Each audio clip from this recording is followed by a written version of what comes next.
Welcome to Salon Talks. I'm Mary Elizabeth Williams, and this guy is Randall Park. Of course, you know him as an actor from his multiple years, 6 years, I think, on Fresh Off the Boat. That's right. As Agent Jimmy Woo in the MCU, from one of my all-time favorite rom-coms, Always Be My Maybe. Talked to you the last time you were here was for that. You also know him as a writer, an occasional rapper.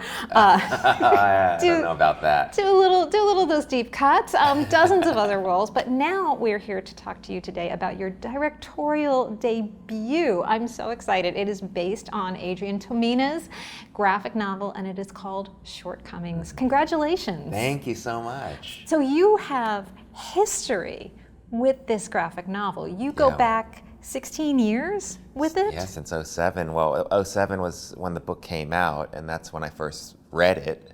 I was in the Giant Robot store in Los Angeles on Sawtell Boulevard. I saw the cover. I was like, oh, that's a very intriguing looking cover. I'm just gonna check it out. Next thing I knew, I finished the book in the store, and the story just stuck with me all these years. It just felt like so real to me, and it felt like such an accurate reflection of my life at the time and the life of my friends, and I felt very much seen by the book, you know, for better and for worse, you know, in terms of my own, all the things that was going on in my life at the time. So it just stuck with me, and it's a marvel that I got to direct it, and now it's coming out.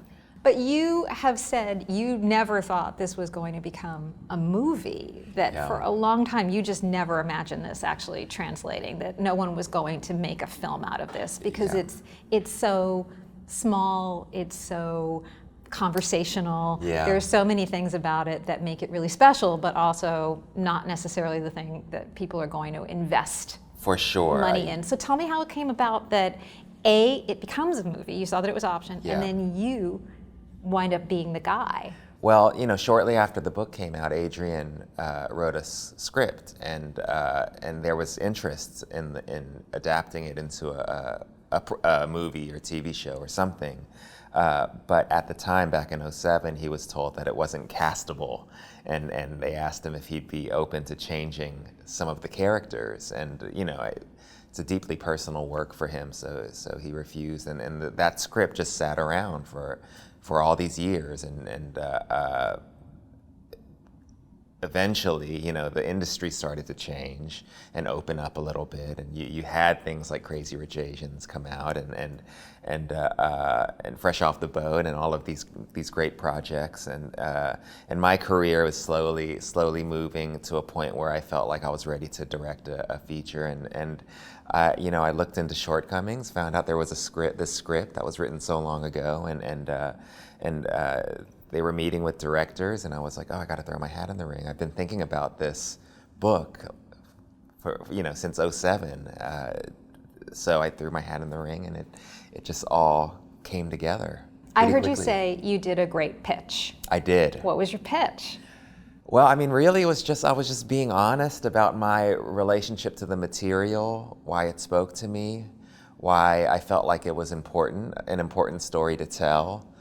Just really explaining my passion for the project, and why it was important to me to have these Asian American characters represented that were so flawed and so complicated, and so not necessarily what we were used to seeing in the media.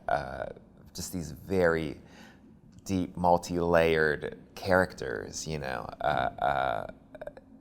And you know, that's what sold them on me, and what sold Adrian on me. He was like, oh, he gets it.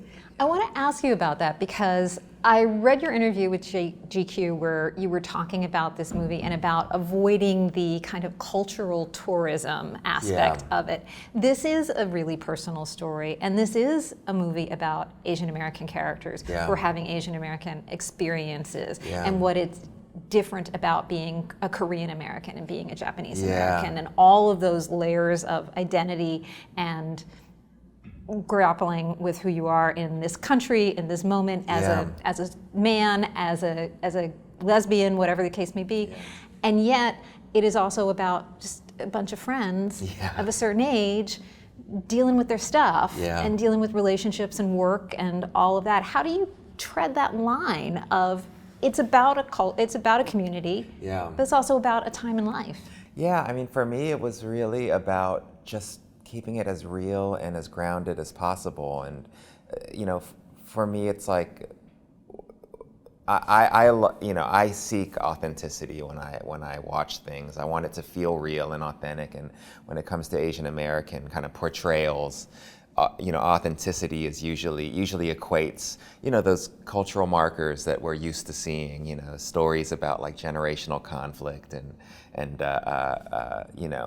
achieving the American dream and, all of these things that we're used to seeing and we identify with. But to me, a story about hanging out in a diner, eating a sandwich with your friend, talking about your feelings is just as authentic an Asian American story as, making dumplings with your grandma.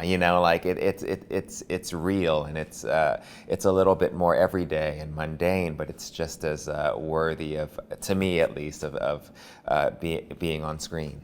Yeah, and it's in that representation of these friends and these groups. I want to ask, because so much has changed in the past 16 years. Yeah. So much is different from when, as you said, this movie was uncastable. Yeah. Just Wild, right? Oh, Yeah. I think there were still people in Hollywood, right? But how did you work with Adrian then on adapting this? Because he's the writer of the script. You've been working together for a couple of years now on this. Yeah. In bringing it up, because it takes place now, it doesn't take place in 2007. Yeah. So updating it, acknowledging where we are in this different moment now, Yeah. while also keeping true to that original story that takes place really a generation ago now. Yeah. I mean, for us, it was really about making a movie and not necessarily a direct page-for-page adaptation of the book. We wanted it to stand on its own so that a viewer who wasn't familiar with the book could watch it and just like enjoy it just as much.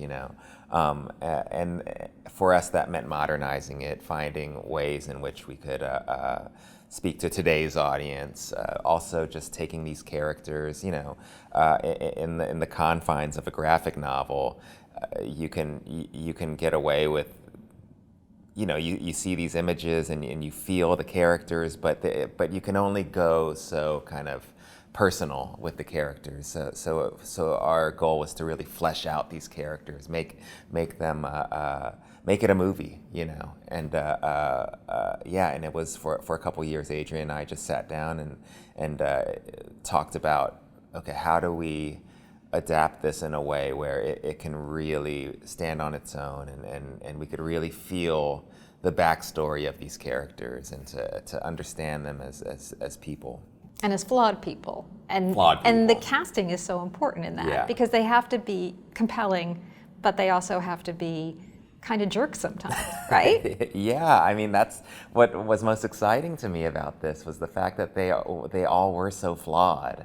But again, it's like on screen, it's hard to sit with a character who's a complete jerk throughout, and that's all he is, for an hour and a half. So our goal in casting was to really find actors who could bring a lot of depth to these characters and humanity to these characters, so that when Ben is going off on a tirade, it's jarring and it's off-putting and uncomfortable, but also you understand the character, you get where he's coming from, it's coming from a vulnerable place, there's heartache there that's driving some of this behavior, and Justin H. Min is just such a incredible actor and such a thoughtful person, and he really was so passionate about the project, as well as Sherry Cola and Ali Maki and our entire cast. They felt like this was a special project, and they put a lot of their heart and soul into these characters. And it's a project that I think people who love movies will love, because it's also about that. I feel like one of the central love stories in this movie is the love of movies. Of movies, that's right. You open with a nod to one of the biggest breakthrough films of the last several years. it is almost like it is a beautiful nod to Crazy Rich Asians. It gives nothing away to say that, and then it subverts that and flips it. And then I saw other cinematic nods in it. I saw other references to other classic films throughout it. And then you have this character who's also watching films and watching classic movies. How did you work on that language, that cinematic language of it? Because it's so important to the storytelling. And as a viewer, you're going, I see the whole backstory then you get through these films. I mean, maybe it's because it was my first feature, but I kind of wanted to show all my influences, and I couldn't help but do that because I was just so excited to direct a feature, and I love movies, and there's so many movies that inspired this movie. So throughout our movie, there are nods to Noah Baumbach and Alexander Payne and Greta Gerwig, and there's like these little visual nods to these movies that I love that and similar types of movies of people walking in cities, talking, eating sandwiches in diners, but you never got to see Asian Americans in that context. So it's kind of important for me to kind of visually show, that this is of that lineage, but it's just different in the sense that these characters look different. But that's really it. These are stories about complicated people trying their best, which is what those great filmmakers like to depict often. Yeah, and that duality of it's a story about friends, it's a story about people going through their lives, and it is also an Asian American experience, and it is a movie that has this incredible Asian American cast, this big cast of Asian American actors. We're at this moment where there have been all these great breakthroughs. There have been all of these great films and television shows now with representation in Hollywood, and yet it is also a moment, as I know you know, of unprecedented hate crimes, of unprecedented bigotry. You've got to be feeling that duality, that kind of sense of eyes are on this film and these characters in a way that you can't necessarily control. Yeah, for sure. For me, I don't think representation on movies and TV is necessarily the answer to everything that's going on in the real world right now, all of these problems. But I do feel that they at the very least, they help humanize folks. And for me, like, humanizing doesn't just mean portraying people in positive lights. It means portraying people in every light, and the gamut of emotions and the wide spectrum of ways of seeing the world, just more human beings, portraying more human beings as humans, and that's really the goal here with Shortcomings, is to show these complex people doing their best, and my hope is that just helps open up the world a little bit more. When we're talking about opening up the world a little more, I have to ask you one more question, because now we are in this moment where so much is actually shut down, right? Yeah. You are a writer, you're a director, you have a production company, you're an actor. Everything is now affected. Yeah. The people who work with you and for you and you collaborate are now affected. That's right. And there are different communities who are more vulnerable now and who are hurting more now. Yeah.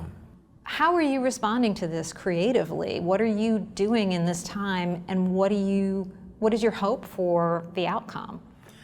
Well, I am a proud member of SAG-AFTRA and the WGA, so I'm out there on the picket lines with everybody. I'm supportive of the strike. I think it's really the time. It has to happen now or never type of thing. So I feel like, there are a lot of sacrifices that have to be made, and for this movie, it's like none of our actors are out here promoting, and Adrian, our writer, is standing down from promoting, and that certainly doesn't help our film in terms of getting the word out. But I don't know. I feel like it's okay because there are bigger, more important things that need to happen, and I think this strike is one of them. And I'm confident this movie will find its audience eventually. You know. Absolutely, Yeah, because yeah. it's a beautiful, intimate, personal film about real human beings. Yeah. Which is pretty Thanks. exciting. Thanks, Mary. One more question. What else Yeah. are you working on, or you want to be working on when you can work again? Because you do have your hand in so many different kinds of projects and pots. Yeah. Back to architecture school, or? That's right. I talked about that. Yeah. Architecture school. Who knows? You know. Who knows what'll happen? Well, yeah. Right now, it's like I'm out here promoting this movie as a director. And then as soon as I'm back, I'll be back on the picket lines. And then once we resolve these issues, then just more writing, more acting, and definitely I'll start looking for my next movie to direct because I just loved it so much. It was such an incredible experience. So I want to do another one. Okay, good. I want you to do another one Yeah, too. thanks, Randall Mary. Park, thank you so much for talking to me today. The Thank movie, once you. again, is called Shortcomings. It is a beautiful, unique, special movie. Aw. Congratulations. Thanks, Mary.